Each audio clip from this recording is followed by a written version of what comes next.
Assalamualaikum warahmatullahi wabarakatuh. Anak-anakku, hari ini Bu Eni hanya memberikan materi pengulangan mengenai ciri-ciri makhluk hidup.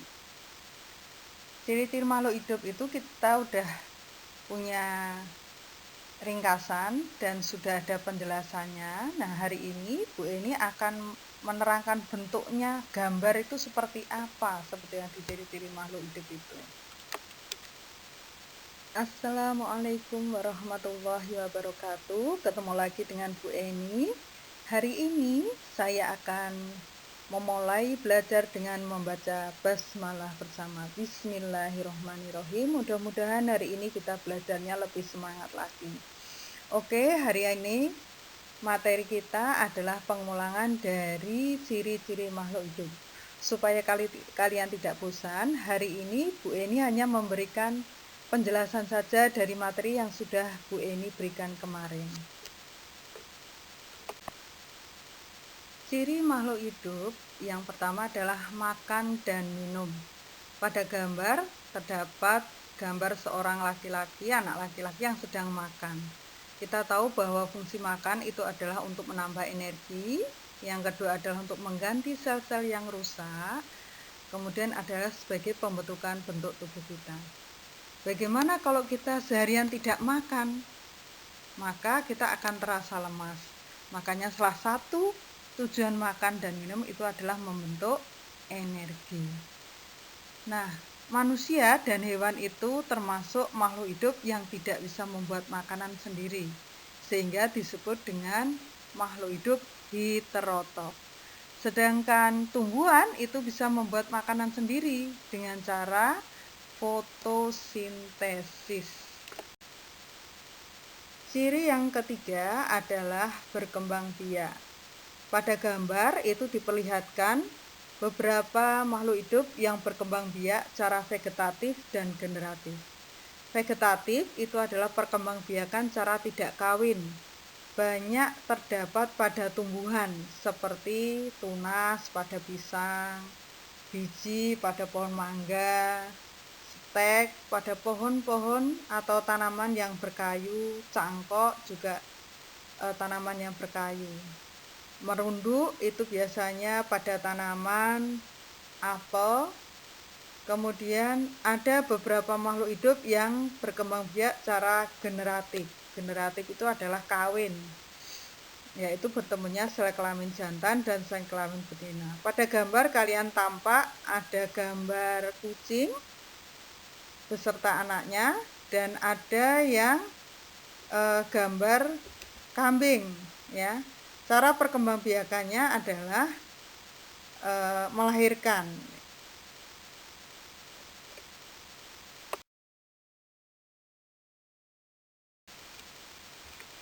Ciri yang keempat itu adalah tumbuh dan berkembang.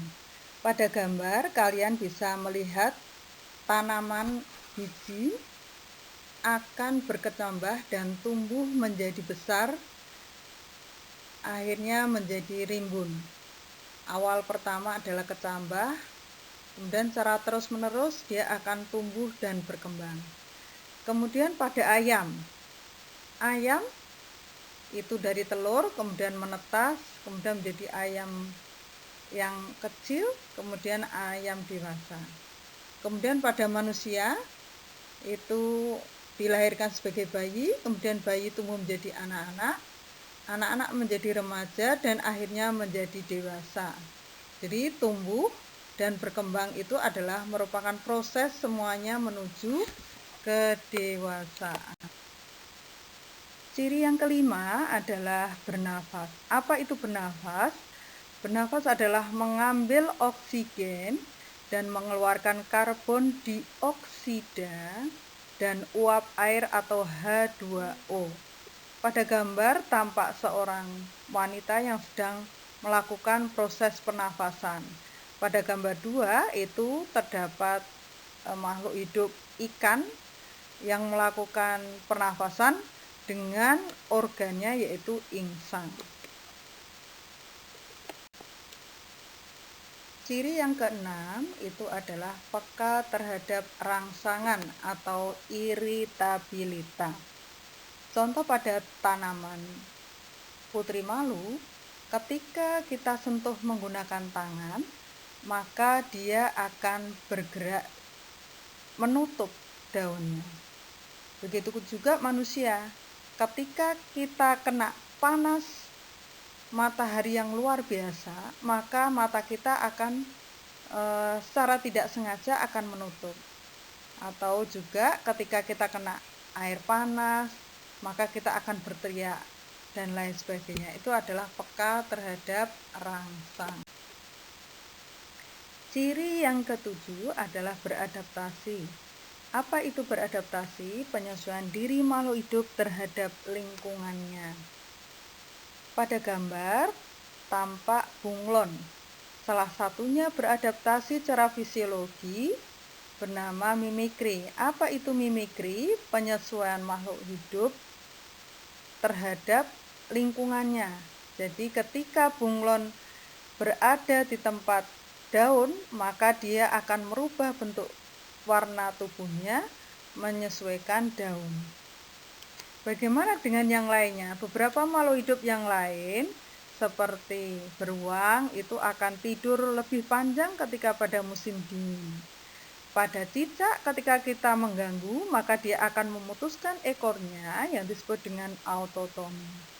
Bagaimana bentuk adaptasi kita sebagai manusia?